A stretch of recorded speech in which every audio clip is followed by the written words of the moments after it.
ओम शांति। ओम शांति।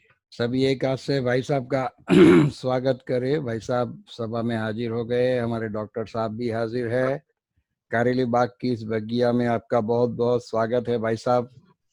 और आज विशेष हमारे कारेली बाग के भाई बहन आपसे कुछ अव्यक्त बाप दादा के और दीदी के साथ के और दादी के साथ के अनुभव आपसे चाहते हैं। और उसमें एक आपने अनुभव सुनाया था एक बारी, तो नए भाई बहनों को जो ज्ञान सरोवर के ऊपर आपने सुनाया था, जो दूध वाले का अनुभव जो बाबा ने कहा था, तो ऐसे अनुभव की गठरी जो आपके पास बहुत भारी है, वो हम सब आपसे आज चाहते हैं।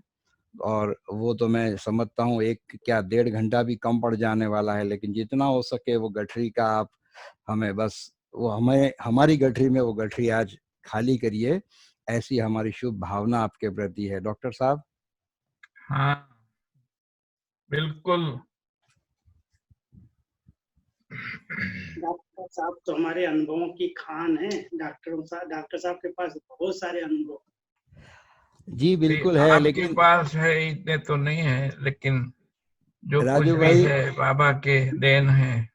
मुरलीधर ने आपको समझो मुरली का हाँ, सेवा भार दिया है, तो जो आपके पास है वो आपके पास है। डॉक्टर साहब के पास तो है ही है, लेकिन आपका अलग पार्ट है, उनका अलग है। तो आपसे आज वो सब भाई बहने आतुर है। देखो, चातक पक्षी की तरह सब बैठे हैं कि आज तो राजू भाई जी से सुनना है।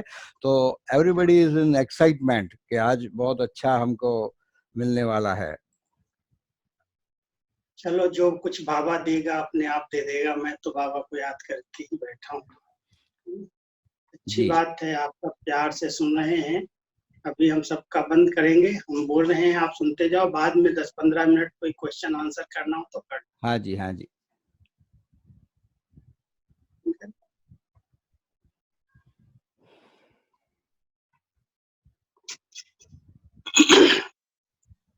ओम शांति।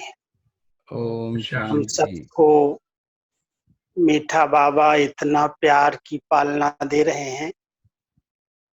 बाबा की मुरलियां ही कितना श्रृंगार करती हैं। समय अनुसार बाबा का भी ये वंडर लगता है, जैसा समय वैसी मुरलियां आती हैं तो बहुत अंदर से खुशी होती है कि बाबा कैसे अपने बच्चों की देश और विदेश में इतने सब बच्चों की पालना कर रहे हैं। आज भी बाबा ने हम सबको बहुत प्यार से कहा, बच्चे अपने आप से मित्रता करो। आत्मा अपना ही मित्र है, अपना ही शत्रु है। तो सभी ने बाबा की इस बात को यथार्थ रीति से समझा होगा, क्योंकि मित्रता तभी की जा सकती है। बाबा ने बड़े अच्छे शब्दों में कहा है कि अगर देह अभिमान जड़ से खत्म हो जाए, बाबा के प्यार में आत्मा समा जाए, योग के द्वारा आत्मा पावन बनती जाए, श्रीमत अनुसार हर कर्म, हर बोल, हर संकल्प हो, तब कहेंगे ये आत्मा अपना मित्र है। शत्रुता तो बाबा ने कहा कि पिछले कई जन्मों से देह अभिमान में आकर के आप बच्चों ने अपने आप से की, जो आप कीर्ति कला में आते गए। अभी बाबा अपने बच्चों को मित्र बना रहा है, खुद भी मित्र बना हम सबका, और मित्र बना करके कहता है, हे आत्माएं, तुम अपना आप अपने मित्र बनो, अपने आप को पढ़ाओ। तो ड्रामानुसार हम सबको ये बहुत सुंदर चांस मिला है अपने आप को जांचने का, अपने योग की स्टेज को परखने का। जितना हम एकांत में बैठते हैं, सब संकल्प समाप्त करके एक बाबा दूसरा न कोई, तो इससे बहुत सारी सिद्धियां हमें प्राप्त होने लगती हैं, संकल्प भी सिद्ध होने लगते हैं। तो समय अनुसार आप सभी बहुत गहरा पुरुषार्थ कर रहे होंगे। अनुभवों की खान तो बाबा ने हर बच्चे को दी है, लेकिन मैंने देखा दादियों के समीप रहने का जो गोल्डन चांस कहें, सौभाग्य कहें, मुझ आत्मा को प्राप्त हुआ। इसके पीछे कुछ रहस्य होंगे। कभी-कभी मैं भी अपने आप से पूछता हूँ कि हम सभी बड़ी दादियों के इतना समीप रहे और जितना बाबा ने अव्यक्त रूप में हम सबको खजाना दिया। मैं जब कंप्यूटर पर हाथ रखता हूँ, अपने सभी अंदर के होमवर्क को देखता हूँ जो बाबा ने हम सबको सिखाया, पालना दी। आज 33 साल की साकार मुरलियाँ चली, उसमें कुछ एक करेक्शन की गई। समय अनुसार उन्हें सेट किया गया। लेकिन 48 साल अव्यक्त रूप में जो बाबा ने साकार में आकर के हम सबको पढ़ाया, वो भी एक बहुत अखुट भंडार है। मुरलियों का एक-एक मुरली पर चिंतन करो, मनन करो। बाबा ने हर बच्चे को हर गुण से, हर शक्ति से, ज्ञान धन से भरपूर किया है। एक-एक बच्चा माला-माल है। लेकिन इसके साथ-साथ हमारी त्रिमूर्ति दादियाँ, जिनके हम सबने फोटो लगा के रखे हैं। सबसे पहले हम अपनी दादी प्रकाश मणि जी को देखते। दीदी मनमोहिनी, जो यज्ञ की पहले बाबा के साथ यज्ञ रक्षक बन करके प्रशासन में मातेश्वरी के बाद आई और 11 साल तक उनके साथ मेरा पार्ट रहा, 72 से 83 तक। और बहुत समीप माँ और बेटे की तरह मिलना, बैठना, बातें करना और हर भी बात का डायरेक्शन लेना। उनके साथ सेवा करने का बहुत कुछ सीखने का भाग्य मिला, क्योंकि दीदी बहुत एक्यूरेट थी और उनके अंदर एक लक्ष्य था। जैसे बच्चों की पालना बाबा ने की है, कोई को ये महसूस न हो कि बाबा चला गया। उन्होंने अव्यक्त पार्ट के साथ साथ ऐसा पार्ट प्ले किया जो पूरे विश्व से, पहले तो हमारे भारत के ही केंद्र थे, फिर धीरे धीरे विश्व की आत्माओं का भी कनेक्शन जुटता गया। तो दीदी हर एक के पत्रों का उत्तर देती थी और वो पत्र लिखने का सौभाग्य मुझे भी साथ में मिला, क्योंकि दीदी के अंदर एक विशेषता ये रही कि साकार में जो कुछ बाबा ने पढ़ाया है, उसका एसेंस प्रश्न उत्तर के रूप में लिखो। क्योंकि दीदी खुद भी बड़े अच्छे-अच्छे प्रश्न निकालती थी और मुझे भी सिंधी सीखने का सौभाग्य मिला। तो उनकी राइटिंग पढ़ना सीखा और प्रश्न जो निकालती थी, प्रश्न उत्तर वो मुझे देती थी और मैं मधुबन में अपने टाइपराइटर पर टाइप सीख लिया था। कॉपियाँ निकालता था और कार्बन कॉपियाँ टाइप पर कितनी निकलेंगी, एक बार में 5-6 बड़ी मुश्किल से। कभी-कभी हमको 5 बार, 6 बार, क्योंकि अगर 40-50 पत्र आए हैं, तो दीदी का एक लक्ष्य रहता था कि सबको पत्रों के उत्तर के साथ ज्ञान का खजाना ज़रूर जाना चाहिए। ऐसे सिर्फ पत्र नहीं लिखना। तो एक तरफ होता था पत्र का जवाब, जो बहुत छोटा-सा पन्ना होता, अंतर्देशी का पीछे का भाग, उसमें ही पत्र के उत्तर लिखे जाते थे। लेकिन आगे का जो पेज होता था, उसमें दीदी कहती थी, जाओ इस पर प्रश्न उत्तर निकालो, टाइप करके ले आओ। तो ऐसे दीदी के साथ बैठने का, पत्र उत्तर लिखने का, प्रश्न उत्तर निकालने का बहुत अच्छा पार्ट रहा।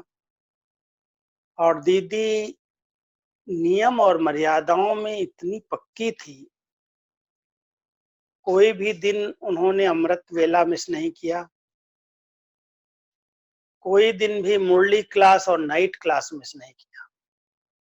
कहती थी, देखो नाइट क्लास का समय हुआ, 8:45-9 बजता था शाम को।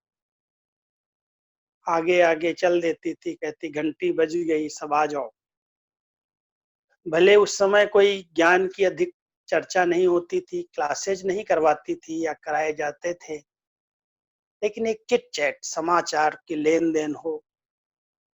और मुझे जो सीखने को मिला, ड्रामा अनुसार कहें, जब बाबा अव्यक्त रूप में आते थे तो दीदी ने कहा कि तुम बाबा के पास बाजू में बैठो और जो कुछ बाबा बोल रहे हैं वो सब लिखो।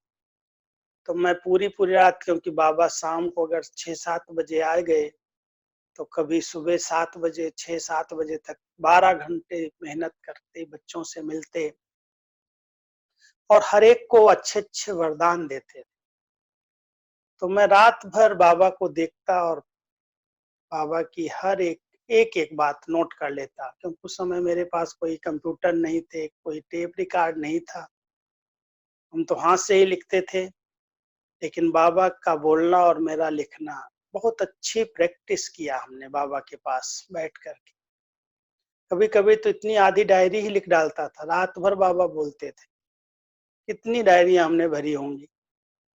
फिर सुबह दादी, दीदी बुलाती थी कि आज बाबा ने क्या बोला, आज शाम को तुम क्लास में सुनाना। और मैं आपको क्या बताऊं कि मैं तो बहुत छोटा था, 15-16 साल की उम्र में आया था, स्कूल से ही आया था। और जब ये सेवाएं मिली उस समय मैं 18-19 साल का था। और दीदी दादी जो यज्ञ की मुख्य थी, मुख्य प्रशासिका थी, उनके सामने मैं बोल भी नहीं पाता था, डर भी लगता था। और छोटे हाल के अंदर सोफे नहीं थे, कुर्सियां नहीं थी। मुझे कहती थी तुम सोफे पर इधर गद्दी पर बैठो और जो रात को बाबा ने सुनाया है आज दूसरे दिन मुझे सुनाओ सब। और पूरे क्लास को बुला लेती थी। अब पूरा क्लास मेरे सामने बैठा होता था और मैं संदली पर बैठता था, तो मेरी क्या हालत होगी आप समझ सकते हो।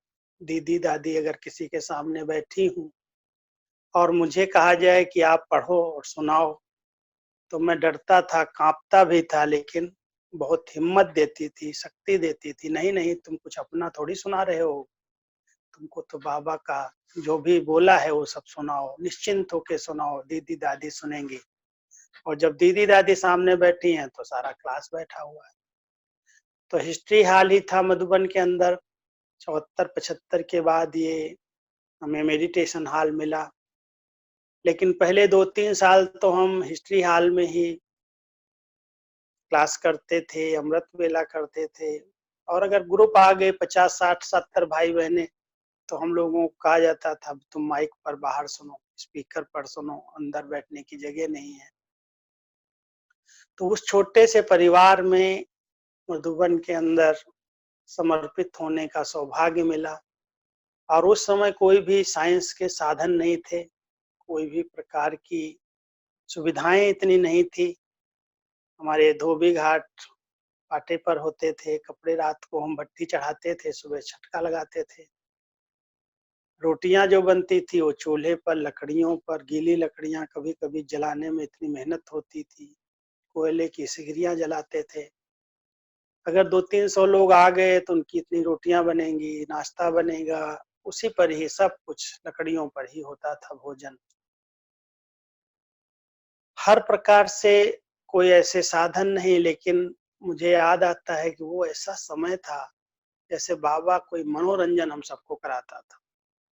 सुबह 2 बजे उठना, एक टंकी में पानी गर्म करना, पानी गर्म करके सबके कमरों में 4 बजे से पहुंचाना।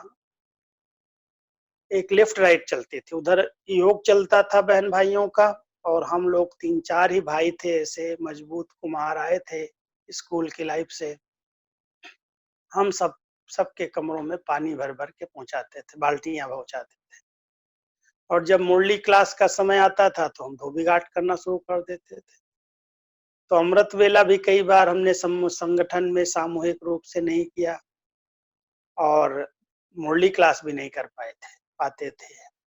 लेकिन एक अंदर की जो लगन थी, चाहना थी, उसके अनुसार दीदी दादी हमें कहती थी चलो कोई बात नहीं, क्लास के समय, योग के समय आप लोगों ने सेवा की, मार्क्स जमा कर ली, अभी एकांत में जाके बाबा की मुरली पढ़ लो। और साथ साथ फिर ये जब सेवाएं मुझे मिली ज्ञान और योग की, तो मुरलियों से खेलने का सौभाग्य मिलता गया। और ये सब स्थूल सेवाएं करनी तो सब पड़ती थी, क्योंकि हर एक की एक ड्यूटी नहीं थी। 1 घंटा अगर हमने टाइप में दिया है तो 1 घंटा रोटी बनाने में, 1-2 घंटा धोबी घाट करने में। एक-एक भाई-बहन को, क्योंकि बहुत छोटे से हम ग्रुप में परिवार में थे, 15-20 भाई थे, 10-12 बहनें होंगी, और वो भी बहनें बुजुर्ग थी, कोई यंग बहनें नहीं थी। तो दीदी दादी ने यज्ञ को कैसे पाला, पढ़ाया, हम सबको योग्य बनाया, आगे बढ़ाया। तो ऐसे करके यज्ञ धीरे-धीरे विस्तार को पाता गया। सेवाओं में परिवर्तन आता गया, समय पर समय विदेश की सेवाएं बढ़ी, विदेशी भाई बहनें आने लगे, स्थान बढ़ने लगे, और मैंने देखा 83 तक जब तक साकार में दीदी थी, दीदी मनमोहिनी के समय तक हम सब ने हर एक बिल्डिंग के ऊपर छतें डाली। खुद ही सब खड़े होते थे। दादी जी बहुत उस समय यंग थी। दादी सामने आ जाती थी, खड़ी हो जाती थी, कहती थी चलो उठाओ। अभी सब एक-एक तगारी, एक को दो, दूसरे को दो, ऐसे लाइन में खड़े होते थे। सीमेंट पहुंचा देते थे, कंक्रीट पहुंचा देते थे, ईंटें ऐसे ही पहुंचाते थे। अगर लाइन साफ करनी होती तो पत्थर उठाते थे। 2-3-4 घंटा तो हर एक को ये कर्मणा सेवा शाम के समय करनी ही पड़ती थी। सब करते, बड़े खुशी से करते थे। कहती थी चलो पकौड़ा बना दो, चाय रख दो, सब लोग आ जाओ। और खुद दीदी दादी, खुद दीदी नहीं जाती थी, दीदी थोड़ी बड़ी एज भी थी, लेकिन दादी हमेशा हर सेवा में आगे आती थी और खुद खड़ी होके करती कराती थी। लेकिन एक ये भी ध्यान रखती थी कि कुछ भी हो जाए, एक बैलेंस बहुत अच्छा होना चाहिए। सेवाएं भी कराएंगी, पिकनिक भी कराएंगी, सैर पर भी ले जाएंगी, योग भी कराएंगी। बैलेंस एक शुरू से रख करके रखा। कोई सेवा करते करते ऐसा ना समझे कि किसी इसी के लिए मैं आया हूँ क्या। इसलिए ज्ञान, योग, सेवा, धारणा, चारों सब्जेक्ट पर फुल ध्यान रहता था। दीदी तो नियम और मर्यादाओं में बहुत स्ट्रिक्ट रही, बहुत पालना गहरी दी। पढ़ाई पर हर एक का ध्यान खिंचवाया। यहाँ तक कह देती थी अगर कोई ने मुरली मिस की, नहीं आता था, या कोई का अपनी पढ़ाई पर, अपने उन्नति पर ध्यान नहीं होता था, तो बहुत प्यार की शिक्षाएं कान में हम सबको मिलती थी। देखना यहाँ पर भी ऐसे लोग हैं जो शायद सफेद कपड़े लेते हैं, भोजन खाते हैं, लेकिन पढ़ाई पर, अपनी उन्नति पर ध्यान नहीं है, तो ये भी जैसे सफेद ड्रेस में मजदूरी कर रहे हैं। ऐसे मजदूरी करने वालों के संग में नहीं रहना। अगर किसी का ज्ञान और योग पर ध्यान नहीं है, तो वो बाबा का बच्चा मजदूरी कर रहा है बाबा के घर में, वो अपनी राजाई पद की अपना वर्षा नहीं प्राप्त करेगा। क्योंकि हमारी पढ़ाई से ही वर्षा है। सतयुगी राजाई का आधार पढ़ाई है। अगर किसी ब्राह्मण आत्मा को अपनी पढ़ाई पर, ज्ञान और योग पर ध्यान नहीं है, तो नेचुरल है कि वो ऊंच पद प्राप्त नहीं कर सकता, राजाई पद प्राप्त नहीं कर सकता। बाकी तो राजधानी बन रही है। कभी कभी एक बहुत रमणीक बात मम्मा की मैं सुनाता हूँ। कोई सेवा अगर नहीं करता था तो कहती थी इसको छोड़ दो, कहो कुछ नहीं। आज सेवा नहीं करेगा, अरे तुमको 21 जन्म में दासियां चाहिए, नौकर चाहिए, कौन करेगा आकर के। संगम पर अगर उसने सेवाएं नहीं की हैं, तो 21 जन्म आपके सेवाधारी बन करके रहेंगे। इसलिए हम लोगों को कोई व्यर्थ संकल्प न चले, ये देखो खाता है, पीता है, घूमता है, मौज करता है, कोई सेवा ही नहीं करता। तो दीदी, दादी और मम्मा ये पाठ हम सबको पढ़ाती रही हैं। किसी के प्रति भी आप साधारण नेगेटिव संकल्प नहीं करो, क्योंकि राजधानी बन रही है। सुनाना, अटेंशन खिंचवाना, ध्यान खिंचवाना हमारा कर्तव्य है, बड़े हमारा खिंचवाते रहे हैं। लेकिन अगर कोई नहीं करता है तो उसके पीछे अपना समय अपनी एनर्जी शक्ति नष्ट नहीं की, अपने को डिस्टर्ब होने नहीं दिया। अव्यक्त बाबा के पार्ट में भी हम देख रहे हैं कि बाबा इतना सिखा रहे हैं, इतना से हम समझा रहे हैं, अगर कोई नहीं सीखता, नहीं करता है, इतने सब चांस मिलते हुए भी अगर वो चांस गंवाता है, तो बाबा अपना मूड, अपनी स्थिति को बिगड़ने नहीं देता। ठीक है बच्चे, क्योंकि बाबा जानता है इन बच्चों का पार्ट ही ऐसा है और नंबरवार ही बनेंगे। अगर सब रेस में नंबर 1 आ जाएंगे तो उनको दास-दासी उनको राजाई गद्दी चाहिए, वो दास-दासी कैसे बनेंगे? कौन आएंगे? अगर सभी राजा-रानी बन जाएंगे तो फिर सेवा कौन करेगा? तो ऐसे-ऐसे दादियाँ बाबा हम सबको कह के कहते थे, बच्चे कोई भी प्रकार के संकल्प विकल्प नहीं चलाओ। अगर कोई नहीं सेवा कर रहा है, नहीं अपनी स्थिति पर ध्यान दे रहा है, नहीं पढ़ाई पर ध्यान दे रहा है, माना वो नौकर, चाकर, दास, दासियाँ, प्रजा सारी राजाई बन रही है, इसलिए आप निश्चिंत रहो। ऐसे बहुत निश्चिंत स्थिति में रह करके ध्यान जरूर खिंचवाया, लेकिन अपनी स्थिति को बिगड़ने नहीं दिया। हम सब ऐसे छोटे परिवार से बढ़ते-बढ़ते आगे बढ़ते गए, सेवाएं बढ़ती गई, विस्तार होता गया। दादी को संकल्प आया कि मेडिटेशन हॉल बहुत छोटा पड़ने लगा है, अभी हमारे पास बड़ा हॉल होना चाहिए। तो एक बाबा का ऐसा गुप्त बच्चा अचानक एक जमीन जो हमारे पांडव भवन के सामने पहाड़ियां थी, चट्टानें थी और रात को वहां लाइट नहीं रहती थी। हम लोगों को वहां निकलने की मना थी कि 7-8 बजे के बाद कोई बाहर नहीं निकलेगा, क्योंकि वहां भालू आते थे। तो उस रास्ते पर भी हम नहीं निकल सकते थे क्योंकि वहां पर जंगल था, पहाड़ियां, चट्टानें थी। तो एक हमारे भाई थे, उनको पता नहीं क्या आया, गुप्त रीति से वो सारी जमीन पहाड़ी वाली उन्होंने खरीद लिया। ब्रह्मा कुमारी के नाम से नहीं लिया, अपने ही नाम से, अपने ढंग से उन्होंने वो जमीन ले ली और उन्होंने आकर के दादी को बोला, दादी ये जमीन जो अभी ओम शांति भवन बना है, पहाड़ थे, चट्टाने थी, अब यहाँ पर आप डेवलप करो और यहाँ बड़ा हॉल बनाओ। दादी ने कहा हमारे पास पैसा नहीं है और ये पहाड़ियां तुमने ले ली, ये पहाड़ियां कैसे टूटेंगी, कैसे यहाँ मकान बनेगा। उसने कहा दादी ये मैं कुछ नहीं जानता, मुझे बाबा ने टच किया, मुझे ऐसा लगा बहुत सस्ती है, जमीन मिल रही है, हमने ले लिया। अब आप जानो कैसे बनाएंगे, क्या होगा। ओम शांति भवन की जमीन खरीद ली गई, मिल गई। फिर दादी को आया कि चलो हम सब मिल करके इसको बनाएं। लेकिन उस समय की सरकार ऐसी थी, गवर्नमेंट के कुछ रूल्स थे कि पहाड़ियों पर कोई पहाड़ी तोड़ करके मकान नहीं बनाया जा सकता है। बड़ी बात थी कि अगर हम पहाड़ी तोड़ेंगे नहीं तो इतना मकान कैसे बनेगा। तो जो हम लोग हाथों से, एक भाई था हमारे पास मद्रास की तरफ से आया था, पत्थर तोड़ता था। तो पत्थर तोड़ने वाले को बुलाया, थोड़ा बहुत तोड़ा, लेकिन बार बार गवर्नमेंट की तरफ से आया कि आप तोड़ नहीं सकते हो पहाड़ों को, आपको बनाना है तो भले बना। तो आज जो इतना ऊंचा, इतना ताज जैसा ओम शांति भवन सुंदर बना, उसके पीछे ये भी एक राज था कि हम उस पहाड़ी को तोड़ नहीं पाए। इसलिए नीचे जो कमरे बन पाए, जो स्थान खाली होता गया, वहां पर कमरे बन गए, 1 मंजिल, 2 मंजिल बनी, तीसरी मंजिल पर हॉल आया और इतना सुंदर एक ताज जैसा हॉल बना।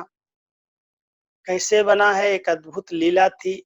दादी कहती थी पैसा नहीं है, सेवा में कोई भी आता था, पार्टियां आती थी, सबको यही सेवा करनी होती थी। सब उठाओ, पत्थर तोड़ो, उन्हीं पत्थरों को तोड़ते जाते थे, वहीं पर ईंटें लगा, वही पत्थर की दीवारें बनाते जाते थे। 81 में जमीन मिली है, 82 में काम शुरू किया और दादी ने डिक्लेयर कर दिया पहले से ही कि इसका उद्घाटन फरवरी 83 में हमको करना ही है और उद्घाटन के लिए पूरे विश्व के भाई बहनों को आमंत्रित करना है। जबकि दिसंबर महीने में 2 या 3 महीने पहले एक दीवार भी नहीं थी, सिर्फ स्थान बन गया था। 1-2 तरफ दीवार भी बनी थी, एक दीवार बननी बाकी थी, न कैंचियां थी, न लाइट थी, न कुछ भी तैयारी नहीं, प्लास्टर भी नहीं था दिसंबर में। और डिक्लेयर हो गई डेट उद्घाटन की। 2 महीने के अंदर बाबा ने कैसे वो कार्य कराया, वो मुझे कभी भूलता नहीं है। सभी ने दिन रात लग करके, जितने हमारे पांडव थे, पांडव भवन में जो भी पार्टियां आती थी, कोई ने कोई सेवा उठा ली, कोई ने कोई सेवा ले ली। एक भाई निकला, बड़ा बुजुर्ग था, अहमदाबाद का, वो बिल्डर था, बिल्डिंग करने वाला था। उसने कहा, दादी आप निश्चिंत रहो, मैं कैंचियां बनाऊंगा। वो कैंचियां बनाते बनाते समर्पित हो गया। हाल में कैंचियां बनाई, बड़ी मुश्किल से हम सब ने अपने हाथों से क्रेन लेकर के कैंचियां चढ़ाई, उस पर रंग किया, सबने खड़े होकर के, भाइयों ने जाकर के छत डाली। फिर एक भाई हमारे बॉम्बे से आए, उन्होंने लाइट एंड साउंड की व्यवस्था की, फ्री, सब फ्री करने वाले, बाबा के बच्चे आते गए। और एक गैंग कंपनी आई बाबा के बच्चों की सूरत से। उन्होंने कहा, दादी आप चिंता नहीं करो, मैं फटाफट हाल तैयार कर देता हूँ। दिन रात उन्होंने सारे मजदूर लाए और 1 महीने के अंदर उस बिल्डिंग को तैयार किया। प्लास्टर हुआ, टाइल्स लगने लगी। 2 दिन 3 दिन पहले जब उद्घाटन होना है, फर्श नहीं थी, मुजाइल टाइल दादी ने मंगाई और फटाफट लगवा दिया, घिसाई करा के चमका दिया। इतनी जल्दी 8 फरवरी को उसका उद्घाटन, और किसके द्वारा? यूनाइटेड नेशन के असिस्टेंट सेक्रेटरी जनरल। और इतने बड़े वीआईपी, इतनी एडवर्टाइज, पूरे भारत के भाइयों को, भाई बहनों को छुट्टी दे दी, भले आप आओ। रहेंगे कहाँ? हाल तो 3000 का बन गया, बहुत सुंदर हाल सज के तैयार हो गया, लेकिन रहेंगे कहाँ? दादी कहे, सारा अबू बुक कर दो। होटलों में हम लोगों की ड्यूटी लगाई गई, जो धर्मशालाएं थी, मंदिर थे, होटल्स थे। वो दिन याद आता है जो बाबा कह रहे थे, साकार में कहते थे, सारा आबू आपका हो जाएगा। वो 83 में एक भी कमरा कोई बाहर वाले को नहीं मिलता था, सब ब्रह्मा कुमारीज का था। सारा आबू बुक कर लिया, जहां जहां जगह मिली। और वहां के बिस्तर इतने गंदे, वहां पानी की व्यवस्था नहीं, फरवरी मास में ठंडी। दादी कहे, आप पांडवों को रात दिन जग करके उनके पहले बिस्तर देखो, उनको धुलाई करो, फिर वहां पानी, गर्म पानी की व्यवस्था करो। अरे जहां जब देखो, सब दिन रात उसमें लग गए जाकर। जो आए, जब हम कहें आपको होटल में ठहरना है, वो इतना डिबेट करे, इतना दुखी हो जाए, हमको होटल में क्यों ठहरा? अरे भाई कहाँ रहोगे?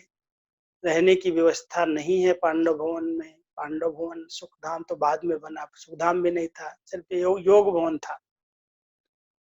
अब योग भवन में कितने रहेंगे? 10-12 लोग रहेंगे। पांडव भवन में अधिक से अधिक 100 लोग, 150 लोग और रह सकते थे। अब 3000 लोग आ गए, पूरा आबू बुक, सबको रख लिया। दादी ने कहा, रख दो। 3 दिन क्या वंडरफुल कॉन्फ्रेंस चली, उसके कितने अनुभव मैं आपको बताऊं।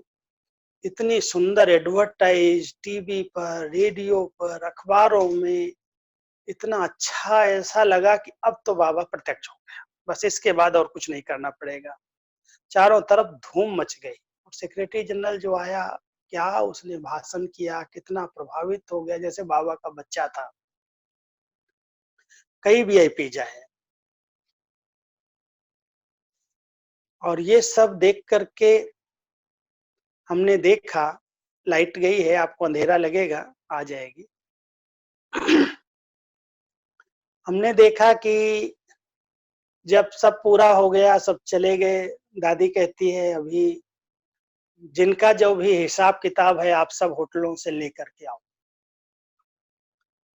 और सचमुच वंडर ये था, जब दादी से लास्ट में जब हम लोग कहते थे, दादी इतना बिल आया, इतना होटलों का खर्चा आया, इतनी गर्म पानी का, इतना बिस्तर का, इतना होटल का खर्चा आया, तो टोटल सब जब पूरा किया, दे लेन देन करके, दादी कहती है, बाबा जो है ना, बड़ा चतुर है, बहुत चतुर है। हमने कहा, क्या दादी चतुराई किया बाबा ने? कहती, क्या बताऊं, जितना आप लोगों ने खर्चा किया है इस कॉन्फ्रेंस के अंदर, उतना ही दिया है। 1 पैसा न कम है, न 1 पैसा ज्यादा है। कोई भी प्रकार की कमी नहीं है। सब कुछ निर्विघ्न हो गया। और वो निर्विघ्न कार्य इतना सरल रीति से इतना बड़ा कार्य बाबा ने करवा दिया। ओम शांति भवन बन गया, उद्घाटन हो गया, इतनी धूमधाम से सेवाएं हो गई, और कोई भी यज्ञ के अंदर कोई भी प्रकार की आमदनी न होते हुए भी बाबा ने कैसे बच्चों से करवा लिया, वंडरफुल दृश्य था। और दादी तो बड़े नशे से सुनाती थी, बाबा सचमुच तो जादूगर है, करण करावन हार है, मैं क्या कर रही हूँ। कहते दादी आपने किया, कहती मैं क्या कर रही। और साथ में दीदी उस समय तो बहुत एक्टिव थी, लेकिन उसके बाद दीदी धीरे धीरे उसी साल उपराम होती गई। और जुलाई में दीदी ने 28 जुलाई को अपने इस भौतिक देह का त्याग किया। लेकिन 6-7 मास में भी कितनी भट्टियां चली उस स्थान पर, और कंटिन्यू हर ग्रुप की भट्टी होती थी। टीचर्स को बुलाना है तो सब टीचर्स आती। एक बार इतनी टीचर्स आ गई जो दादी ने कहा जितने पांडव भवन में पांडव हैं सब बाहर निकलो, एक को भी कमरा नहीं मिलेगा यहाँ पर, खाने के लिए सिर्फ आओ, अंदर पांडव भवन में प्रवेश करो, और सोने के लिए दोपहर के लिए अपने अलग अलग स्थान। ओम शांति भवन में पट बना दिया गया, छतों पर पट बना दिया। जून महीना था, सब टीचर्स आई, सब सेंटर्स की, और सब भाइयों को अलग कर दिया गया।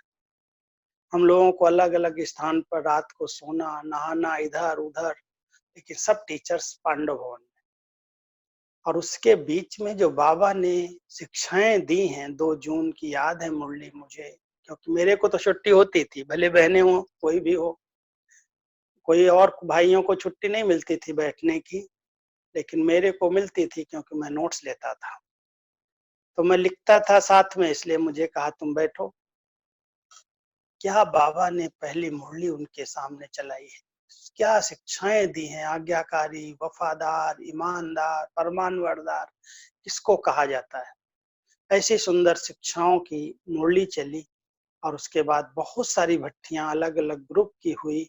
और 83 एक ऐसा परिवर्तन का समय था, जैसे 69 अव्यक्त पार्ट शुरू हुआ, ऐसे 83 दीदी के जाने के बाद यज्ञ के अंदर बहुत बड़ा परिवर्तन आया। कहेंगे क्या परिवर्तन आया। परिवर्तन ये आया कि सब साइंस के साधन, विज्ञान के साधन पांडव भवन में आने लगे। उसी साल 83 में ओम शांति भवन बनने के बाद स्टीम सिस्टम आई, भंडारे का सिस्टम चेंज हुआ। हम लोग जो धोबी घाट पाटों पर करते थे उसकी मशीनें आ गई। कई प्रकार की सुविधाएं, जो पानी गर्म करके हम बाल्टियां पहुंचाते थे उसके साथ बॉयलर लगने लगे, रनिंग वाटर शुरू हो गया। दीदी का अव्यक्त होना यज्ञ के इतिहास के अंदर एक बहुत बड़ी घटना थी। और सारे जो स्थूल साधन थे, जो हम लोग सब हाथों से कर रहे थे, मैनुअल था सब कुछ, वो सब साइंस में चेंज होने लगा 1-2 साल के अंदर ही। 83-84 में ही 83 अक्टूबर में दादी ने कहा आप लोगों ने इतनी सेवाएं की हैं, दीदी तो अव्यक्त हो गई हैं, लेकिन आप लोगों ने इतनी सेवाएं की हैं, और एक जगह का निमंत्रण मिला भोपाल का। तो आप जब बस एक ली गई थी, एक ही बस थी कि जाओ नई बस आई है, आप लोग जाओ घूम करके आओ। भोपाल में हम सबको भेजा गया, और जब हम मधुबन से निकले हैं और उदयपुर तक पहुंचे तो उसी समय 31 अक्टूबर शायद 83 था, 84 एक साल के बाद ही 84 में इंदिरा गांधी जी का मर्डर हुआ। उदयपुर ही हम पहुंचे थे, जाना भोपाल था, रास्ते में ही थे। दादी का फोन आया, सब लोग वापस आ जाओ, कोई भी आगे नहीं बढ़ेगा, सब वापस आ जाओ। तो जो इतने उमंग उत्साह से गए थे उदयपुर चित्तौड़ तो घूम लिए, लेकिन रात तक सब वापस आए। और उसके बाद जो घटनाएं घटी हैं देश के अंदर, वो बाबा की मुरलियां आप सबने सुनी हैं। बाबा कह रहे थे उस समय भी ये शिक्षाएं दी हैं, बच्चे हर सीन में कल्याण समाया हुआ है। उस समय कभी भी ये सोचा नहीं था कि ऐसी कोई घटना, ऐसी कोई परिस्थिति आएगी जो हम लोगों को घर में बिठा दिया जाएगा, पूरे भारत क्या पूरा विश्व ही लॉकडाउन हो जाएगा। कोई आ नहीं सकेगा, कोई जा नहीं सकेगा। उस समय की मुरलियां अगर आप पढ़ेंगे तो बाबा ने ये सब बातें भविष्य की बताई, बच्चे तो अभी कुछ भी नहीं है, आगे चल करके और बहुत कुछ होगा, आप लोग अपने घरों से नहीं निकल पाएंगे, खिड़की से झांक नहीं पाएंगे। ऐसी ऐसी घटनाएं, क्योंकि उस समय थोड़ा सा बहुत भारत के अंदर हंगामा शुरू हो गया था, मारपीट काट बहुत ज्यादा 84 के बाद जब इंदिरा गांधी जी का मर्डर। लेकिन बाबा ने उस समय भी बहुत सारी भविष्यवाणियां की थी। जैसे आज अव्यक्त मूल्य जब हम उठाते हैं उस समय की, तो दिखाई देता है कि बाबा ने अपने बच्चों को कैसे सेफ किया, कैसे उस समय भी बहुत अटेंशन खिंचवाया कि आप सब सेवाएं बंद कर दो और बहुत अच्छी तपस्या करो। इसके बीच बीच में और भी कई घटनाएं आती गई हैं, लेकिन ऐसी घटना जो वर्तमान समय है, ऐसा कोई ने सोचा नहीं था। बाबा अचानक कह रहे थे अचानक होगा, अचानक होगा, और अभी तो हम सब देख रहे हैं अदृश्य शक्ति वार कर रही है, उस पर विजय पाने के लिए इतने प्रयास किए जा रहे हैं। और क्या होगा इसका अभी भविष्य निश्चित नहीं है, सरकार भी सोच रही है क्या होगा, और सबके अंदर संकल्प है। अभी परिवर्तन तो बहुत निकट दिखाई दे रहा है, बहुत बड़ा परिवर्तन काल है, और हम सबको बाबा ने बहुत गोल्डन चांस दिया है तपस्या का।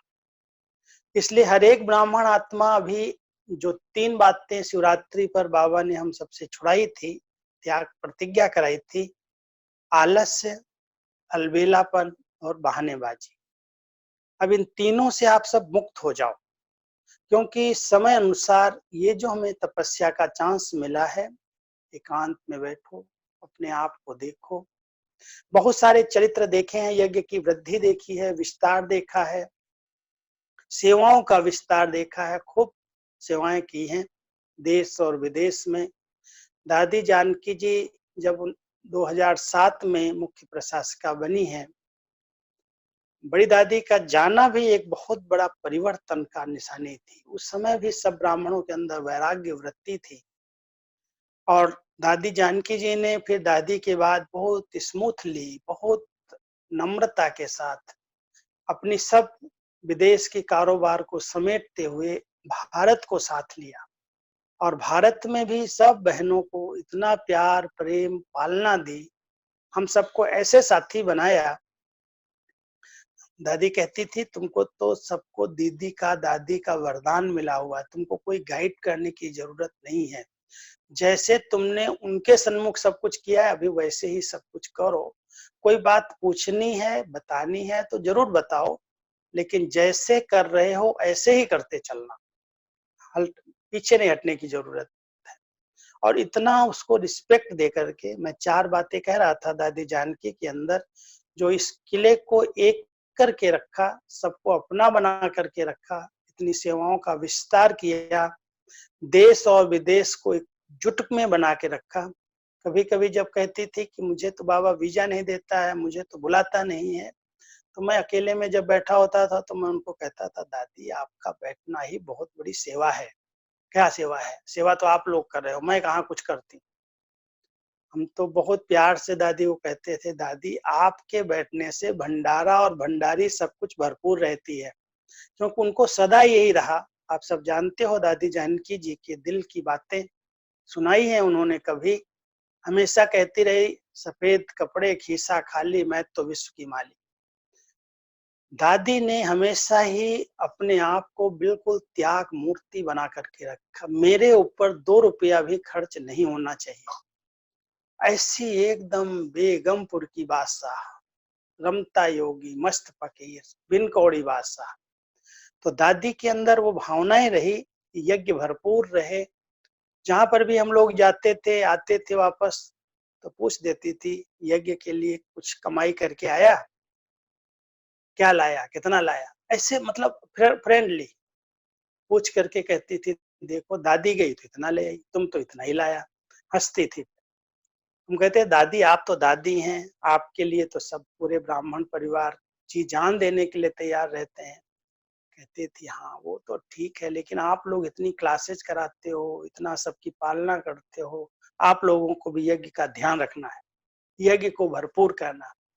तो जब तक उन्होंने साकार में अपना पार्ट प्ले किया, हमने देखा एक तो सबको बहुत स्नेह दिया। जो 4 बातें मैं दादी की सुना रहा हूँ, बहुत अंदर से प्यार दिया, निस्वार्थ स्नेह दिया।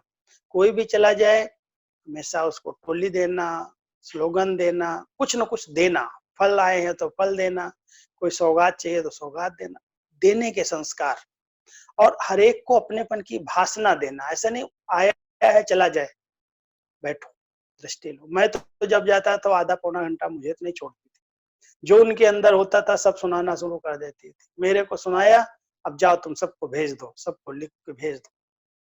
तो उन्होंने अपनेपन से, अपनेपन का प्यार देकर के, स्नेह देकर के इस संगठन के सूत्र में हम सबको बांध लिया। दूसरा, दिल से सम्मान दिया। छोटा है, बड़ा है, लेकिन कोई ने कुछ भी यज्ञ की सेवा की, किसी भी प्रकार की कोई कला है उसके अंदर, उसको उसी तरह से रिस्पेक्ट दे करके, सम्मान दे करके तूने बहुत अच्छा किया। अगर कोई करेक्शन होगी तो थोड़ा इशारे में बोले कि इसमें ये भी ऐड कर दो। ये नहीं कहेगी ये ठीक नहीं है, तुमने जो किया बहुत अच्छा किया। तो सम्मान दे करके सम्मान के पात्र बन गई। और तीसरी विशेषता रही कि उन्होंने हर एक आत्मा में बहुत जिगरी विश्वास रखा। ऐसा विश्वास जो आज संसार में कोई किसी पर नहीं रख सकता। दादी का हम लोगों के साथ इतना कनेक्शन नहीं रहा पहले से, क्योंकि विदेश सेवाओं पर थी, हम भारत में थे। लेकिन दादी जानती थी कि दीदी और दादी के सब राइट हैंड्स जो हैं, उनको मुझे कैसे अपने साथ लेकर के चलाना है। इसलिए कोई भी बात, जैसे पत्र आए, ये नहीं पूछेगी कि इसको क्या लिखना है, ये लो, इसको जवाब दे देना। इतना विश्वास रख करके कि ये जवाब जो देगा वो बिल्कुल एक्यूरेट देगा, ज्ञान रत्नों से भर करके देगा, इतना विश्वास था। ये नहीं सोचती थी इसको ये बात बताने की क्या जरूरत है, कोई समस्या है, कोई बात है, किसी बहन की बात है। निट संकल्प होके, विश्वास रख करके कि भले सीक्रेट है, लेकिन इस सीक्रेट को इसके द्वारा कोई भी बात फैलेगी नहीं। तो उस पत्रों को हमें देती थी, समाचार भी सुना देती थी, कहती थी इसको तुम ज्ञान योग का पत्र दे दो, ज्ञान योग का जवाब दे दो। अगर कोई नेगेटिव बात होती थी, कहती थी इसको तुम फाड़ दे, ये हमें सुनने की जरूरत नहीं है। और बड़ी अच्छी बात, अगर सचमुच कोई ब्राह्मण आत्मा को अपनी चढ़ती कला करनी है तो दादी से बात सीख लेना। दादी कहती थी मुझे बाबा ने कान बंद कर दिया, मैं बहरी हूँ, मुझे सुनता नहीं है। मैं व्यर्थ और नेगेटिव बातों को सुनने के लिए वो बिल्कुल इंटरेस्ट नहीं लेती थी। अगर कोई ब्राह्मण आत्मा इस ब्राह्मण जीवन में आगे बढ़ना चाहती है तो उसको बहरा बनना पड़ेगा। क्यों?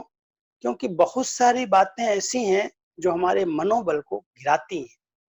अगर हम संगठन में इधर उधर की बातें सुनने का इंटरेस्ट रखते हैं तो वो बातें हमारे उन्नति में रुकावट डाल रही हैं। जो अच्छी बातें वो तो सुननी ही है। दादी भी सुनती थी, मेरे से कितनी बार फोन पर बात करती थी, लास्ट में भी फोन पर बात किया। कोई का फोन नहीं उठाती थी, मेरा फोन गया या दादी की तरफ से आया, बहुत प्यार से सुनती थी, सुन करके मुझे जवाब देती। वैसे कहती थी मैं बहरी हूँ, मुझे सुनाई नहीं देता। कोई भी व्यर्थ बातें सुनने के लिए उनके कान बंद थे। हम सब ब्राह्मण बच्चे भी इस बात को बहुत अंडरलाइन करें।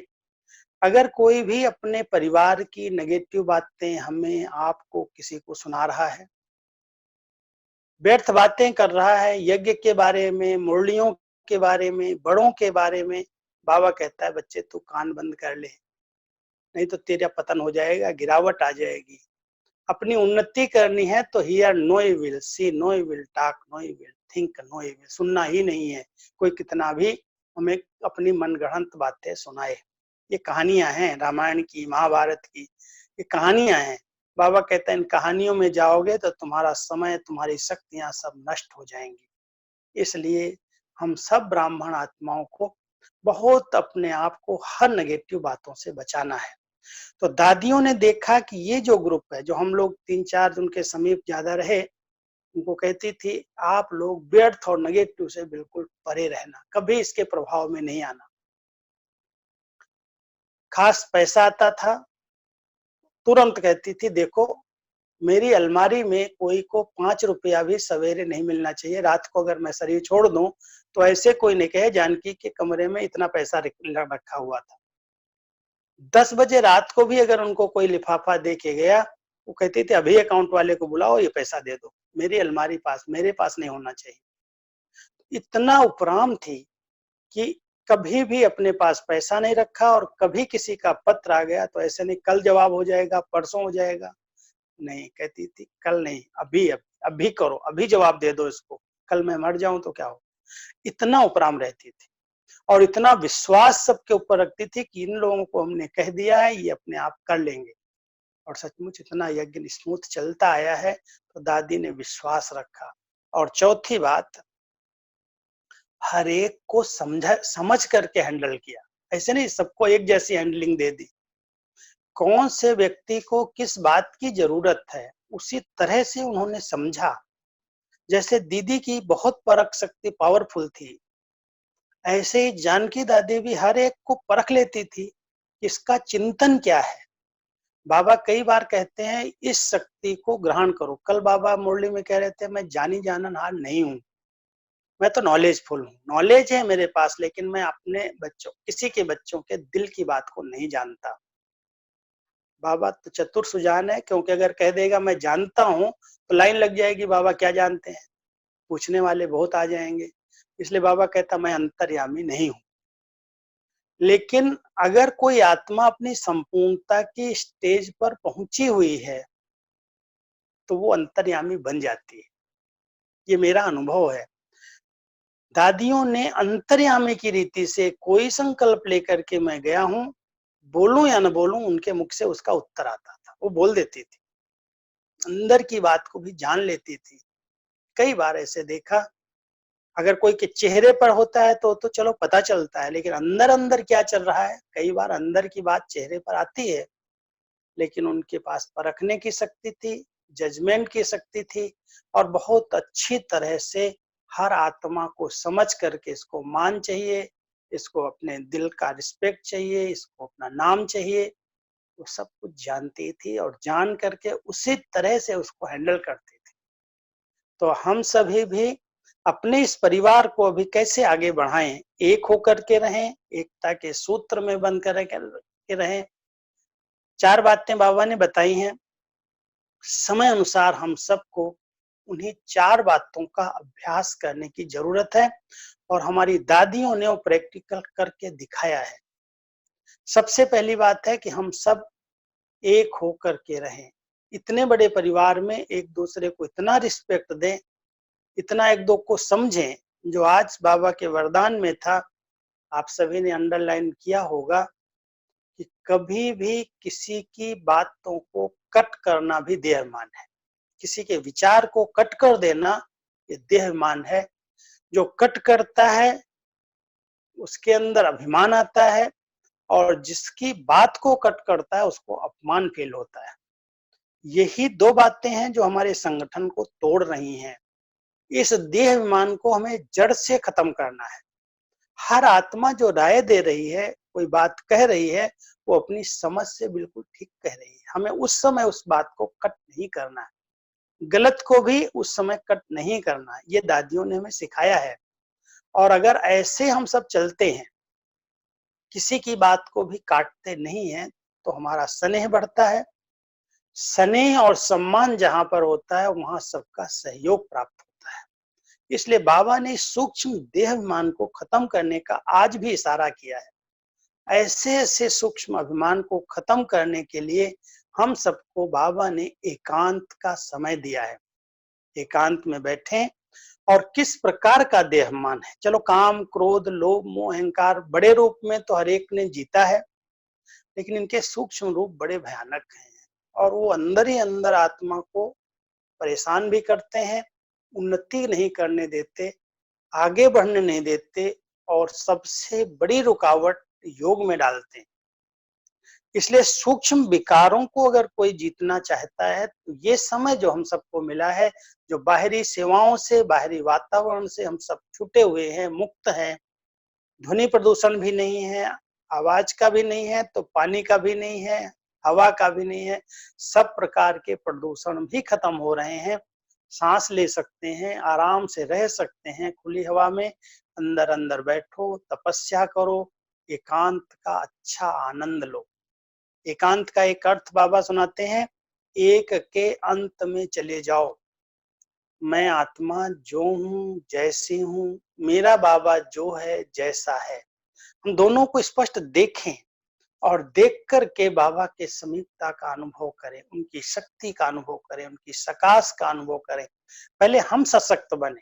कहते मनसा सेवा करो, मनसा सेवा करो, लेकिन अगर मन शक्तिशाली नहीं है, मन पर हमारा नियंत्रण नहीं है, मन हमारा भटक रहा है, तो मनसा सेवा हम कैसे करेंगे?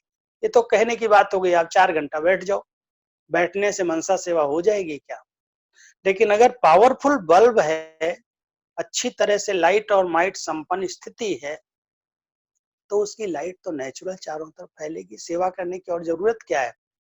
हम अपनी पावरफुल स्टेज बनाने का प्रयास करें। योग के अंदर एक रस एकाग्रता में स्थिर हो जाए, तो एकता के साथ एकाग्रता को बढ़ाना। एकता हमारे पारिवारिक है, विचारों की एकता है, एक दूसरे को सम्मान सत्कार है, और विचारों की एकता के साथ साथ अब समय है मन और बुद्धि की एकाग्रता का। जितना हो सके एक की लगन में मग्न हो जाओ, खो जाओ। बस मैं और मेरा बाबा, इसके सिवा कोई सामने ना आए। अब इस समय हम सब देख रहे हैं हलचल को, जानते हैं ये सृष्टि परिवर्तन का काल है, बाबा ने इतने समय से कहा है, अब हमारी नई दुनिया की तैयारी है ये सब। इसलिए कोई प्रश्न नहीं करना, क्यों क्या कैसे के प्रश्नों में उलझना नहीं। जो होगा ड्रामा अनुसार अच्छे से अच्छा होने वाला है। इसलिए बाबा अपने बच्चों को तैयार कर रहा है।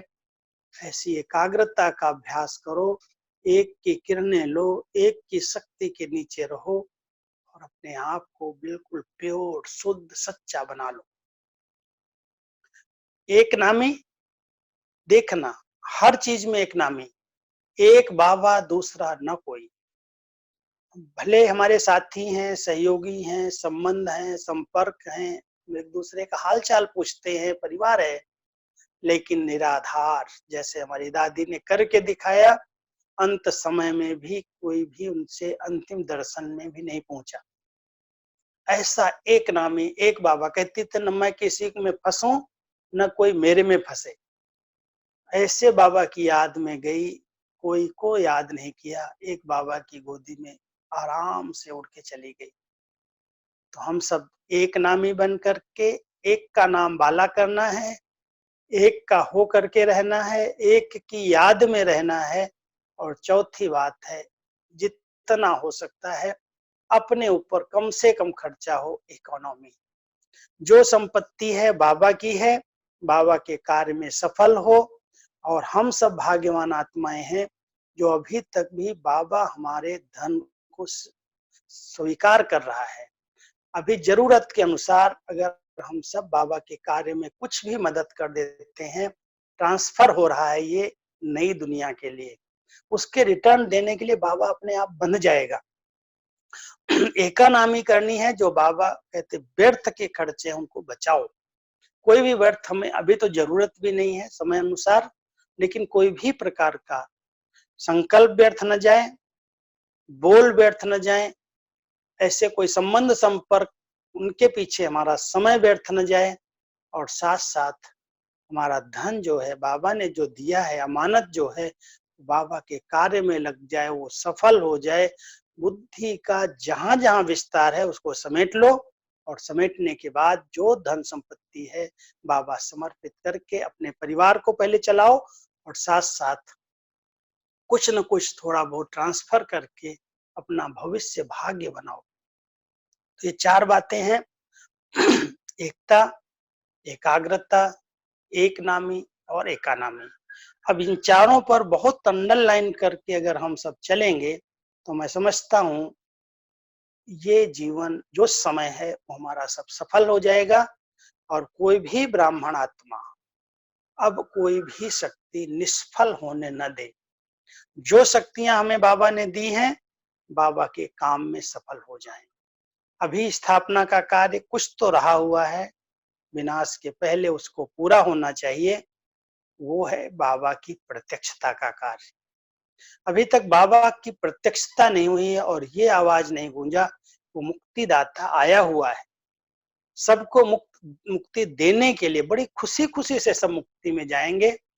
उसके लिए पहचान मिलना चाहिए, उन तक आवाज जानी चाहिए कि हम सबका पिता हमें वर्षा देने के लिए इस सृष्टि मंच पर आ गया है, और हर आत्मा ये महसूस करे यही है, यही है, यही है। वो कार्य, अंतिम कार्य अभी रहा हुआ है, और उसके लिए हम सबको अपनी ऊंची श्रेष्ठ स्थिति बनाने का ये समय है। ऐसी स्थिति बनाओ, इस देह से डिटैच होकर के अपने लाइट माइट स्वरूप में बैठ करके अपने चमकते हुए सितारे को देखो और अपनी लाइट चारों तरफ फैलाओ। दूर बैठी हुई आत्माओं को साक्षात्कार होना चाहिए, अनुभव होना चाहिए कि कोई फरिश्ते हैं, कोई लाइट वाले हमारे पास आए, हमको ये संदेश दे करके गए। ऐसी प्रेरणाएं आनी चाहिए, और जब आएगा समय ये सब भागेंगे और अपना अधिकार लेंगे। तो हम सब बाबा के बच्चों को मिल करके अपने अपने स्थानों पर रहते हुए भी ऐसी सुंदर स्थिति बनानी है, ऐसी अच्छी एकांत की तपस्या करनी है जो हमारी दृष्टि से, हमारे वाइब्रेशन से, हमारे दिव्य अलौकिक मूर्ति से लोगों को दर्शन होने लगे कि हाँ कोई है। तो जब हम सब साक्षात्कार मूर्त बनेंगे, तब बाबा की जय जयकार होने लगेगी कि हाँ यही है, यही है, यही है। तो हम सब बाबा के बच्चों को अभी मास्टर मुक्तिदाता बनना है, सबको मुक्त करना है। अगर मान लो आज इतनी हजारों आत्माएं शरीर छोड़ रही, मुक्ति धाम का गेट नहीं खुला, तो उनको जन्म मिलेगा? और जन्म अगर नहीं मिलेगा तो कहाँ जाएंगे? वायुमंडल में भटकेंगे। इसलिए बहुत दुख बढ़ेगा, बहुत परेशानियां बढ़ेंगी, ये भटकती हुई आत्माएं लोगों को बहुत परेशान करेंगी। अब हम सबको बाबा जो कह रहे थे दुखों के पहाड़ गिरेंगे, अब सबको इस बात का ध्यान देना है कि अभी इन सबको मास्टर मुक्तिदाता बन करके हम सबको मुक्ति धाम ले चलना है। इसलिए कोई भी संकल्प नहीं करो, योग में बैठ करके मुक्त स्थिति में बैठ जाओ। जब तक हम मुक्त नहीं बने हैं तब तक हम मास्टर मुक्तिदाता नहीं बन सकते। इसलिए हर बंधन को काटो, सूक्ष्म से सूक्ष्म जो रस्सियां हैं, जहां जहां भी बुद्धि जाती है, सबसे पहले तो देह में ही जाती है, फिर संबंधों में जाती है, फिर संस्कारों में जाती है, फिर वस्तुओं में जा रही है, कहाँ कहाँ इधर उधर भटक रही है। विस्तार है, मेरी फैक्ट्री क्या होगा, मेरे बिजनेस का क्या होगा, मेरा ये क्या होगा। बाबा कहता फुल स्टॉप, कुछ सोचने की जरूरत नहीं है, सब अच्छे से अच्छा होगा। बाबा के बच्चों को बाबा साथ है, गाइड करेगा। इसलिए कभी भी कोई भी बात की चिंता नहीं करनी। अगर हम चिंता मुक्त हैं, भय मुक्त हैं, तो हम दूसरों को भी निर्भय बना सकेंगे। हम मुक्त हैं तो दूसरों को मुक्त बना सकेंगे। तो अब समय है मास्टर मुक्तिदाता बनने का। मुक्त हो जाओ, अब बैठो एकांत में, पता चलेगा मुक्त हूं या नहीं हूं। 1 सेकंड में बाबा के पास अगर मैं पहुंच गया, बुद्धि योग का भटकना बंद हो गया, माना मैंने रस्सियां काट ली हैं। और अगर मैं बैठता हूँ योग में और फिर भी ये याद आता, वो याद आता, बुद्धि भटकती, माना कहीं ना कहीं रस्सी बंधी हुई है। बहुत सूक्ष्म रस्सियां हैं, ऊपर मोटी रस्सियों को तो काट दिया है, लेकिन सूक्ष्म रस्सियों को भी चेक करना। तो ऐसी स्थिति बना करके तपस्या करो और बाबा से यही कहो, बाबा बहुत समय हो गया, अभी मुक्ति का गेट खोलो और हमारी नई दुनिया फिर से आ जाए। पुरानी दुनिया तो दुखदाई है ही, कलयुग में एक जाएगा, 2 आएंगे, नए नए रूप में विघ्न आएंगे। इसलिए हर आत्मा सुखी तभी होगी जब वो मुक्तिदाता सब बच्चों को मुक्ति का वरदान दे, वर्षा दे देगा। तो हम सब बच्चे, अगर 10 लाख ब्राह्मण आत्माएं मुक्त हो जाएं, तो इनके वाइब्रेशन से सारी आत्माएं दुखों से छूट जाएंगी। तो अब समय आ गया है, हम सब ऐसी तपस्या करें, ऐसा योग करें, ऐसी श्रेष्ठ स्थिति बनाएं और एक बाबा के प्यार में, लव में लीन हो जाएं। यही वास्तव में अपने आप से मित्रता है। मैं समझता हूँ अभी 5-10 मिनट में आपके कोई प्रश्न हो, आप कुछ पूछना चाहें तो पूछ सकते हैं, और सुना होगा ध्यान से, हम आपसे रिस्पॉन्स चाहेंगे। ओम शांति। थैंक यू भाई साहब, आपके पास तो खजाना इतना है कि 1 घंटा तो क्या, 1 दिन भी अगर आप दे तो भी कम ही पड़ेगा, लेकिन फिर भी समय की सीमा है तो हम आपको भी ज्यादा नहीं कह सकते। लेकिन फिर भी एक छोटी डील है, अगर आप पूरी कर दे। जो ज्ञान सरोवर वाला वृतांत है, जो दूध वाले के लिए बाबा ने कहा कि दूध वाले से बात करना, और सन्यासी की जमीन वाला जो किस्सा, अगर आप सार रूप में सुना दे तो भाई बहनों को बहुत उमंग बढ़ेगा। ये आपसे भाई साहब गुजारिश है, अगर आप ये दिल पूरी करें। ऐसा था कि जब ओम शांति भवन छोटा पड़ने लगा तो हमारी दादी जी को एक संकल्प आता था कि कोई बड़ी जमीन ली जाए, कोई, क्योंकि शांतिवन की तो जमीन की कोई बात ही नहीं थी, शांतिवन में जाने का कोई तो संकल्प भी नहीं था कि हम बाबा माउंट पर लाया है, पहाड़ों पर हमें रहना है।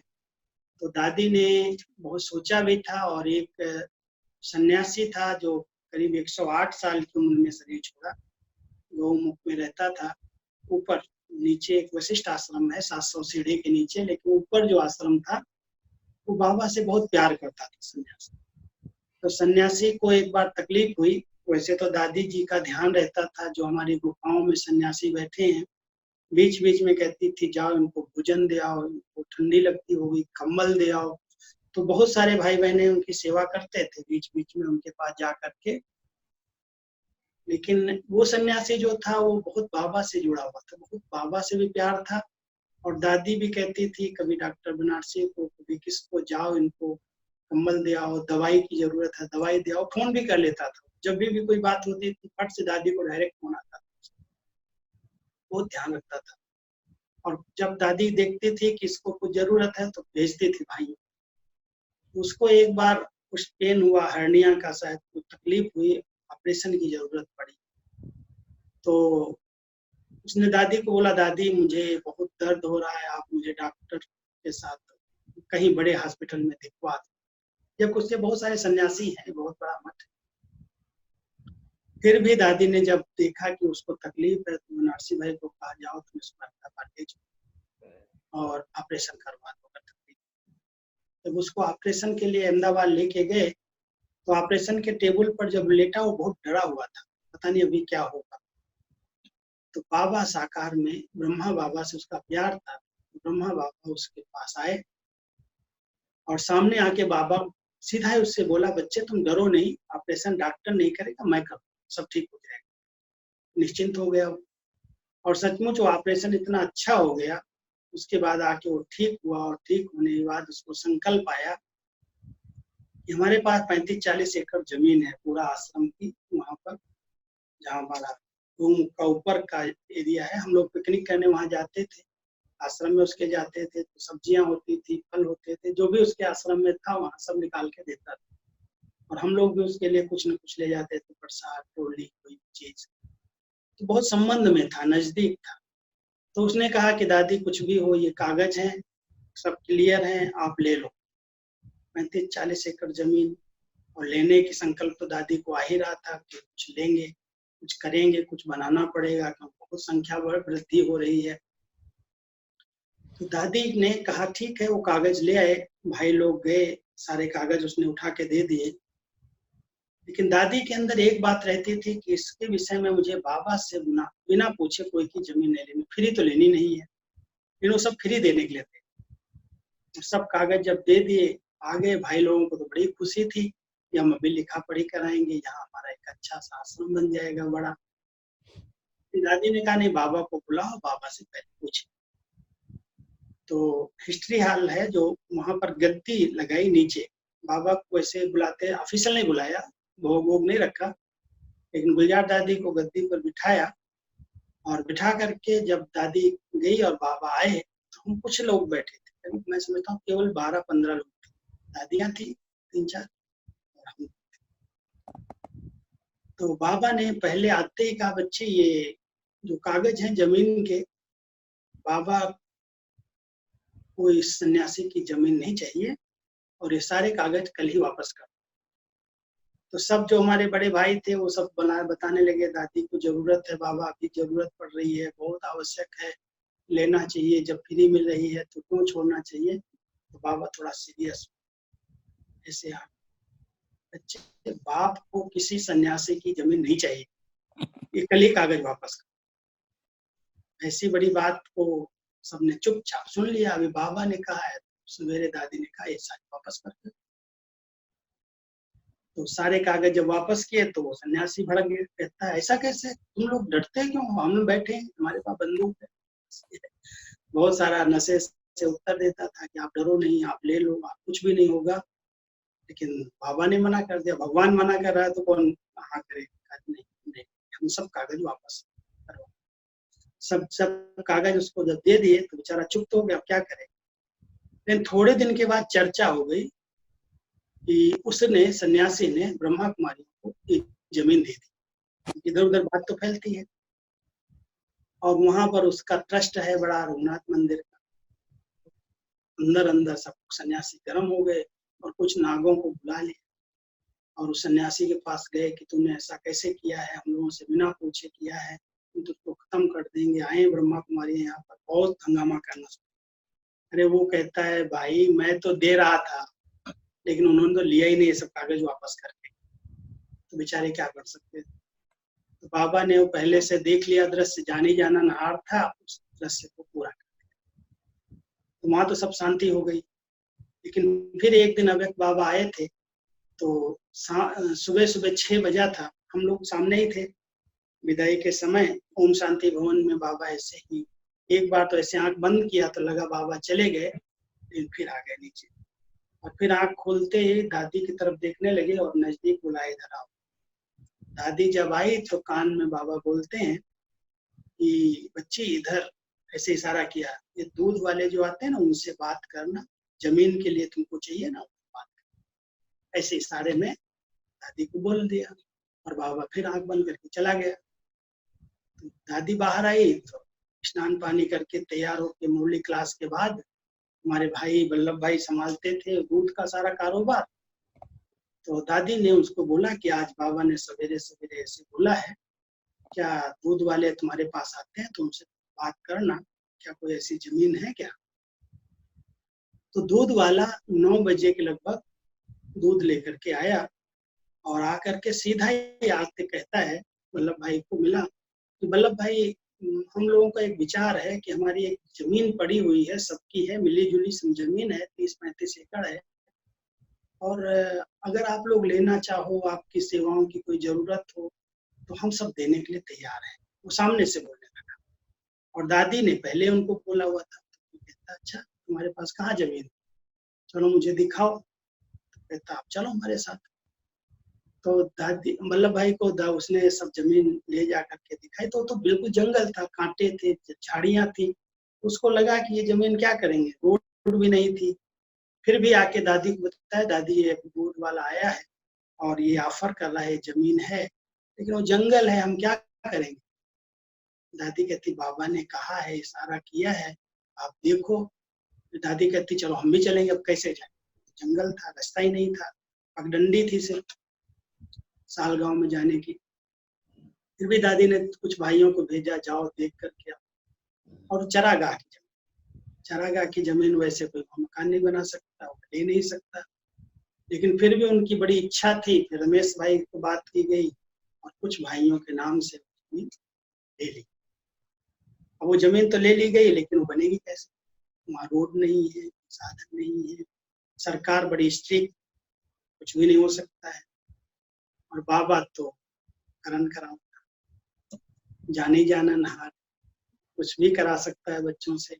ड्रामानुसार 1976 की बात है, 96 की, उधर बाबरी मस्जिद टूटी, सरकार डिसमिस हुई और जो गवर्नर था चन्ना रेड्डी बाबा का बहुत स्नेही बच्चा था, बहुत समय से सेवा में सहयोगी था, वो गवर्नर रूल हुआ, उसके हाथ में शासन आया और उसने कहा नीचे से ऊपर तक सारे कागज निकलवाए, उस लाइन को क्लियर किया, एक से सब कागज क्लियर कर और क्लियर करके खुद फाउंडेशन डालने आया। डालने जब आया तो रोड बनानी पड़ी, रोड बनी और रोड के लिए पैसा सेक्शन हुआ, ऐसे करके ज्ञान सरोवर बना। और जब ज्ञान सरोवर बन के नक्शा पास होके तैयार हुआ, बनने लगा, तैयारी हो गई, फिर से वही सरकार आई, लेकिन वो तो बन चुका था, सब क्लियर थे कागज, कोई भी उसमें डिफिकल्टी थी ही नहीं। इसलिए वो स्थान बना और गवर्नर ने उसका उद्घाटन भी किया और आज इतना सुंदर ज्ञान सरोवर हम सबकी सेवा में हाजिर है। ऐसे बाबा कई दृश्य दिखाता है। करावनहार तो वही है, गुप्त वही है, अदृश्य है, दिखाई नहीं देता, लेकिन उसका कार्य है स्थापना का कि बाबा करा। ऐसे बहुत सारे दृश्य हैं, आपने पूछा इसलिए सुनाया, लेकिन ये हाँ। तो अंदर की बातें हैं। ये सबकी समझ होनी चाहिए कि ये यज्ञ जो है स्वयं परमात्मा का है और वो करण करावनहार बन करके करा रहा है। कभी भी कोई भी बात में निश्चय में संशय ना आए, इसलिए निश्चय बुद्धि बनने के लिए बातें सुनाई जाती हैं। बाकी ऐसा कोई चमत्कार बाबा नहीं करता है। ठीक है, ओम शांति। बहुत अच्छा, थैंक यू भाई साहब। और अभी किसी भी भाई बहन को कुछ पूछना है ज्ञान योग सेवा धारणा के बारे में तो 5 मिनट मैक्सिमम है, क्योंकि भाई साहब बहुत बिजी है और फिर भी हमको समय आज दिया है पूरा। तो फिर भी आपको किसी को कुछ पूछना है तो ये मौका आपके लिए बहुत सुंदर है, आप पूछ सकते हैं। हाथ खड़ा करें तो आपका आवाज हम अनम्यूट करेंगे। किसी को भी ज्ञान योग सेवा धारणा के बारे में कोई क्वेश्चन है, पुरुषार्थ तेज करने की कोई टिप्स चाहिए तो सार रूप में आप, विस्तार नहीं सार रूप में आप क्वेश्चन रखें तो भाई साहब तुरंत आपको इसका बहुत अच्छे से जवाब देंगे। अच्छा, हाँ लोकेश भाई, हाँ 1 मिनट। हाँ लोकेश भाई बोलिए। ओम शांति भाई जी। ओम शांति। भाई जी, एक मुरली में बाबा ने कहा है कि बच्चे, बाबा ने जो भी गुण बताए हैं उस एक एक गुण को आप अनुभव करो। तो मैं जब योग में बैठता हूँ तो पवित्रता का, शांति का, जो भी गुण बताए हैं वो बहुत अच्छे से अनुभव होते हैं। बाबा को मैंने कई बार बोला भी योग में, लेकिन जो विशेष जैसे प्रेम का, सुख का, आनंद का ये जो गुण है, ये बाबा ने कहा इनको चिंतन करो, इनको अनुभव करो। लेकिन वो अनुभूति मतलब यथार्थ जैसे होनी चाहिए वैसी होती नहीं है। तो वो उसके बारे में कुछ मेरे को बताएं आप। ऐसा है कि प्रेम तो तभी मर्ज होता है जब प्राप्तियां होती। अगर हमें इतना बाबा से मिला हुआ है, हम याद करते हैं बाबा ने हमारी कैसी श्रेष्ठ जीवन बनाई, इतना ऊंचा ज्ञान दिखे, कहाँ से कहाँ पहुंचा दिया है, तो अपने आप बाबा के प्यार में नैन गीले हो जाते हैं। तो प्रेम के लिए तो मैं समझता हूँ हर ब्राह्मण आत्मा को, इन माताओं बहनों से पूछो कितना प्रेम में लौलीन हो जाती है। प्रेम तो योग का आधार है, हमारी पढ़ाई का, हमारे जीवन का आधार है। अगर हमने सिर्फ शांति और पवित्रता का अनुभव किया, प्यार का ही अनुभव नहीं किया, तो मैं समझता हूँ अधूरा ज्ञान पाए। सबसे पहले तो हम लोगों को भगवान ने प्यार के बंधन में बांधा, प्यार से अपना बनाया, टोली खिलाई, दृष्टि दी, ज्ञान तो बाद में सुनाया। तो प्यार का सागर है, प्यार का सागर बन के आता है, इतना सब कुछ देता है, इतना प्यार से पालना करता है। इन दृश्यों को इमर्ज करो, क्या क्या हमें बाबा ने दिया है, कैसी पतित जीवन को, कहते हैं जो डस्टबिन में पड़ी हुई किचड़े जैसे जीवन को बाबा ने इतना स्वच्छ पवित्र बना दिया, अपने दिल आसन पर बिठा लिया। जिसको हम ढूंढ रहे थे वो हमारा बन गया। जिगरी रूह रियान करो, प्यार के आंसू आ जाएंगे, प्यार में खो जाओगे। प्यार के बाद फिर सुख की अनुभूति होने लगेगी। जब सब कुछ भरपूरता होते तो सुख होता, संतुष्टता होती, और जहाँ सुख होता उसकी असीम सीमा। जब वो असीम हो जाता तो आनंद कहलाता, जिसके पेट में दुख आता ही नहीं है। ये सब शक्तियां अनुभव हो सकती है, लेकिन प्यार का अनुभव जरूरी है। जब तक परमात्मा प्यार का अनुभव नहीं किया है तब तक आपका फाउंडेशन मजबूत नहीं हो सकता। जी थैंक यू भाई साहब। अभी चंपा बहन जी आप 2 शब्द कहे, हमारे भाई साहब ने तो भरपूर कर दिया। तो आप चंपा बहन जी से अनुरोध करता हूँ, चंपा बहन जी आप 2 शब्द कहे, 1 मिनट में अनम्यूट कर रहा हूँ।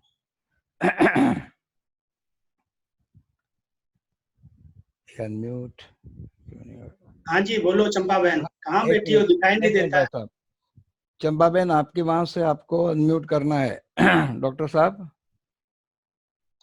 हाँ डॉक्टर हुआ। साहब, हाँ हो गया हो गया। हाँ राजू भाई, ओम शांति। वो साथी चंपा बहन दिखाई दिया। आपने तो बहुत प्राचीन सो अर्वाचीन दोनों को मिला के पुरानी पुरानी सब बातें दादी दीदियों की और बाबा की याद दिला दिया, और वो पुराने दिन भी याद आए। बहुत बहुत आपका थैंक्स, क्योंकि अभी टाइम तो हो गया है आपका। और बहुत जी बहुत थैंक्स, आपने सब बहुत अच्छा सुनाया, सब एक चित होके सुनते रहे। चलो अच्छा बहुत बहुत हमने हाँ। हमको भी सारा ये डॉक्टर दिन साहब आपका वीडियो पुराने दिन सारे हमको याद आ गए। जो सेक्रेटरी जनरल आए थे तब भी मैं वहाँ था, जी जी, और फिर जब इंदिरा जी को शूट किया था उस समय भी हम मेडिकल डॉक्टर्स को लेके वहीं पर था, मधुबन में था।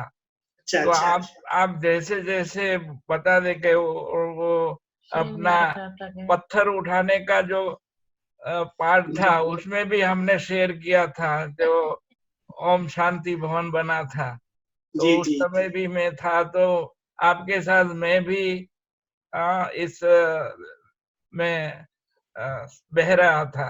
बहुत अच्छा हमको याद आ रहा था सारा हिस्ट्री सारा जो अबू है। सारा तो अबू कैसे हमने ब्रह्मा कुमारी हो गए थे। हाँ, वो दिन भी था जब सारी जैसे बुक कराई थी अपनी होटल और सब। जी जी, तो आपने तो हमको वो उस श्रेष्ठ समय की याद करा दी और हमें बहुत खुशी मिली है। आप आए तो इतना अच्छा लगा कि बस मेरे सामने ही राजू भाई है, उसको भागी पहन लूं। अभी तो भागी पहनने की छुट्टी नहीं दी है, क्या करे। अभी हाथ मिलाने की भी छुट्टी नहीं है। ठीक है, बाबा कहता था बच्चे दूर रहो, अनटच। योगी लोग एकांत में बैठ के तपस्या करते हैं, कोई हाथ में ये नहीं। बात भी साकार बाबा कहते थे कि बच्चे अंग से अंग नहीं मिलना चाहिए, योगियों का टच नहीं होना चाहिए, दूर दूर बैठो, वाइब्रेशन आएंगे एक दूसरे के। तो सब साकार हो रहा है। अच्छा ही पोलोमी बेन। ओम शांति राजू भाई जी, ओम शांति। बहुत बहुत शुक्रिया। ये हमारी अलौकिक एकलौती हाँ। बच्ची है। अरे मिले वाह, हुए हैं ना, यहाँ ही मिले हुए हैं। हाँ मिले, याद है मेरे। हाँ, सेंटर पे ही मिले हुए हैं ना। बहुत अच्छा। ठीक है, तो आप त्रिमूर्ति ही हो अभी घर में ना, सेंटर पर। हाँ। बहुत अच्छा है। बाबा कहता तपस्या करो, खाओ पियो, तपस्या करो बस, और ऐसे पालना करते रहो सब ब्राह्मण परिवार की। हाँ, ये प्रोग्राम अच्छा चल रहा है, एक के बाद एक हमारा। सबको मधुबन निवासियों को लगभग मिलते रहते हैं। बहुत अच्छा है, बहुत इस अच्छा प्रकार से ठीक है। ये वीडियो कॉन्फ्रेंस से मिलने का बहुत अच्छा रहता। मधुबन याद आ जाता, आपका कमरा याद आ रहा है, देखते हैं सब क्या क्या है, पीछे भी दिखाई देता है अच्छी तरह से। जी जी, इतना अच्छा ये माहौल है, इतनी अच्छी ये मिलन है। ये भी एक विशेष नई प्रकार का मिलन आज आप हो रहा है, जो पहले नहीं हो सकता था, अब हो रहा है। देखो, ये भी ड्रामा में वंडर है। बाबा अपने बच्चों को कहीं ना कहीं से पालना तो देगा। चलो ओके, ओम शांति। हम सब राजू भाई की और बाबा की ये बात याद रख के अच्छी तरह अपना टाइम योग में एकता के लिए एक के बनकर हम ये अंदर में दृढ़ संकल्प करते हैं राजू भाई और बाबा के सामने कि हम सब इन बातों को ध्यान में रख के अपना श्रेष्ठ पुरुषार्थ इस समय करेंगे। अच्छा जी, बहुत बहुत थैंक्स आपका, दिल व जान से सर, थैंक्स है।